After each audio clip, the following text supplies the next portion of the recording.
नमस्कार, मैं हूं अविनाश सिंह। एक बार फिर स्वागत करता हूं आपका करोड़ों की ज़मीन कौड़ियों के दाम के अगले एपिसोड में।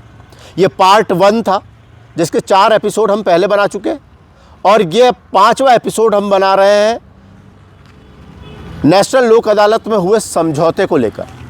जो समझौता वीरेंद्र सतीजा और आयुक्त नगर निगम के बीच 2019 में न्यायालय में हुआ। नेशनल लोक अदालत में 12,600 स्क्वायर फीट इस ज़मीन का समझौता हुआ और उस समझौते के आधार पर यह ज़मीन वीरेंद्र सतीजा को सौंप दी गई। इसके पहले के 4 एपिसोड में हम इस ज़मीन की पूरी कहानी आपके सामने रख चुके हैं कि किस तरह से 1997 में छिंदवाड़ा नगर पालिका ने यह ज़मीन एक कॉन्ट्रैक्ट करके वीरेंद्र सतीजा को दी थी, जिस कॉन्ट्रैक्ट की शर्त यह थी कि इस ज़मीन पर मौजूद नाले का रखरखाव किया जाएगा। अलावा इसके इस ज़मीन पर नर्सरी बनाई जाएगी। नर्सरी बनाने के लिए यह ज़मीन दी गई, लेकिन 2016 तक इस ज़मीन पर ना नर्सरी बनाई गई और ना ही इस ज़मीन को वापस नगर पालिका को सौंपा गया। बड़ी बात यह है कि नगर पालिका छिंदवाड़ा ने 1997 में जब इस ज़मीन का कॉन्ट्रैक्ट वीरेंद्र सतीजा से किया, लीज पे उनको ज़मीन दी, उस समय लीज की अवधि निर्धारित नहीं की गई थी और नियम यह है कि लीज की अवधि निर्धारित ना होने पर 5 साल के भीतर लीज स्वतः समाप्त कर दी जाती है। खैर, 2016 तक ना ही इसका भूभाटक पटाया गया, ना यहां नर्सरी लगाई गई। नाले का रखरखाव हालांकि किया गया, लेकिन वो भी केवल खाना पूर्ति के लिए किया गया। लेकिन अचानक 2016 के बाद वीरेंद्र सतीजा ने इस जमीन पर अपना दावा कर दिया। लगभग 12,600 स्क्वायर फीट ये जमीन, जिसकी 2019 में कीमत 20 करोड़ रुपए से ज्यादा थी। वीरेंद्र सतीजा ने इस जमीन को पाने के लिए एक वाद न्यायालय में प्रस्तुत किया। सिविल प्रकरण था। इसका कारण यह था कि नगर निगम छिंदवाड़ा ने 2017 में इस लीज को निरस्त कर दिया, जो कि स्वाभाविक सी बात थी।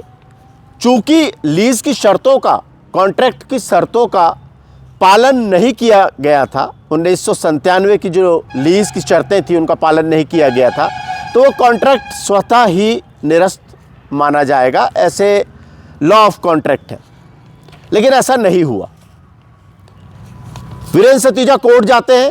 कोर्ट में पार्टी बनाया जाता है नगर निगम को और आयुक्त नगर निगम को। दोनों ही पार्टी बनते हैं। अभी प्रकरण चल ही रहा होता है। वीरेंद्र सतीजा स्थायी निषेधाज्ञा के लिए एक आवेदन लगाते हैं, लेकिन उनको स्थायी निषेधाज्ञा नहीं मिलती। लेकिन इसी बीच 2019 में वीरेंद्र सतीजा के पक्ष में नेशनल लोक अदालत के अंदर इस जमीन की डिक्री कर दी जाती है। कैसे? आखिर ऐसा क्या हुआ कि नगर निगम के अधिकारियों ने करोड़ों की संपत्ति को कौड़ियों के दाम वीरेंद्र सतीजा जी को बेच दिया? आखिर ऐसी कौन सी मजबूरी थी? हम पहले बता चुके हैं कि यह पूरा खेल 2019 का जो नेशनल लोक अदालत के अंदर हुआ, जो समझौता नगर निगम और वीरेंद्र सतीजा के बीच हुआ, इस दौरान मध्य प्रदेश में कमलनाथ सरकार थी और वीरेंद्र सतीजा उस समय कमलनाथ के खास लोगों में शुमार थे। हालांकि आज स्थिति उलट है। आज वीरेंद्र सतीजा भाजपा के खास लोगों में शुमार है और भाजपा के कई पदाधिकारियों और जनप्रतिनिधियों से उनके बड़े गहरे संबंध हैं। लेकिन 2019 की यह कहानी लेकर हम आज आए। हमने इसकी कॉपी निकाली। हमने इसकी समझौते की लिखित कॉपी, जो समझौता नगर निगम और वीरेंद्र सतीजा के बीच हुआ, जिसमें कमिश्नर इच्छित गढ़पाले की तरफ से नगर निगम में NS बघेल ने दस्तखत किए इस समझौते पर, और इस समझौते के अनुसार ही नेशनल लोक अदालत में इस स्थायी संपत्ति, अचल संपत्ति जो कि नगर निगम की संपत्ति थी, इसको वीरेंद्र सतीजा को सौंप दिया गया। यहां पे कई सवाल खड़े होते हैं। जब हमने लिखित समझौते पर नजर डाली तो आयुक्त ने जो समझौता वीरेंद्र सतीजा के साथ किया, उसमें नगर निगम की तरफ से कोई भी लाभ की बात नहीं थी, केवल एक समझौता करना था। इसलिए एक 1.5 पेज का समझौता निष्पादित किया गया, लिखित समझौता कोर्ट में पेश किया गया और इस लिखित समझौते के आधार पे कोर्ट ने वीरेंद्र सतीजा के पक्ष में डिक्री दे दी। वीरेंद्र सतीजा के पक्ष में डिक्री क्यों दी गई? क्योंकि नगर निगम आयुक्त ने इस मामले में अपनी सहमति दी कि यह जमीन वीरेंद्र सतीजा को दे दी जाए। अब सबसे बड़ा सवाल उठ रहा है यहां पे न्याय व्यवस्था पे। उच्चतम न्यायालय के निर्देश पर नेशनल लोक अदालतें लगाई जाती है। नेशनल लोक अदालतों में कई समझौता योग्य प्रकरणों के समझौते होते हैं, जिनमें सिविल मामले, दांडिक मामले भी शामिल हैं। आपस में दो पक्षों के बीच समझौते होते हैं।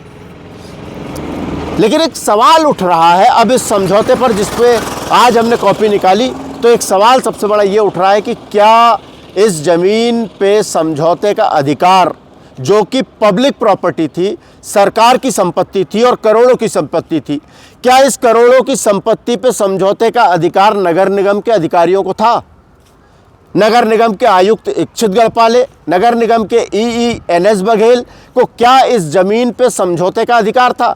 शासकीय संपत्ति, करोड़ों की शासकीय संपत्ति पे क्या नेशनल लोक अदालत में सामान्य पक्षकारों की तरह समझौता किया जा सकता है? इस बात को लेकर अब हम हाईकोर्ट जाने की तैयारी कर रहे हैं। हम रजिस्ट्रार से इस मामले में जरूर जवाब मांगेंगे कि आखिर नेशनल लोक अदालत में एक पब्लिक प्रॉपर्टी पे पब्लिक सर्वेंट किस तरीके से समझौते कर सकता है। क्या यह समझौता जायज है? नगर निगम के अधिकारियों ने जो समझौते पे हस्ताक्षर किए, क्या यह जायज है? क्या इस वाद का, जो कि न्यायालय में यह विवाद था, क्या न्यायालय में इस विवाद का निराकरण पूरी न्यायिक प्रक्रिया के साथ नहीं होना था? क्या न्यायिक प्रक्रिया में यह ध्यान नहीं दिया जाना था कि वादी ने जो वाद प्रस्तुत किया है वो सही है या गलत है? 1997 में उसको दी गई लीज और उसके बाद उसने उस लीज की जो उल्लंघन किया, उस लीज के नियमों का, क्या उस पर ध्यान नहीं दिया जाना चाहिए था? आखिर ऐसा क्या मजबूरी नगर निगम की थी कि नगर निगम को 2019 में इस मामले में समझौता करना पड़ा और न्यायिक प्रक्रिया से बचने के लिए नगर निगम के अधिकारियों ने यहां समझौते पर हस्ताक्षर किए? लगातार हम इस एपिसोड को आगे भी लेके आएंगे और अब हम बात करेंगे उन अधिकारियों से और उन जानकारों से कि इस मामले में होना क्या था। और हम बात करेंगे अब रजिस्ट्रार हाईकोर्ट से कि आखिर नेशनल लोक अदालतों में क्या इस तरह की अनुमति दी जा सकती है कि एक सरकारी संपत्ति जो कि करोड़ों की है, उसमें सरकारी अधिकारी अपने स्वयं की मर्जी से किसी तरह के समझौते पर हस्ताक्षर कर सके। नमस्कार।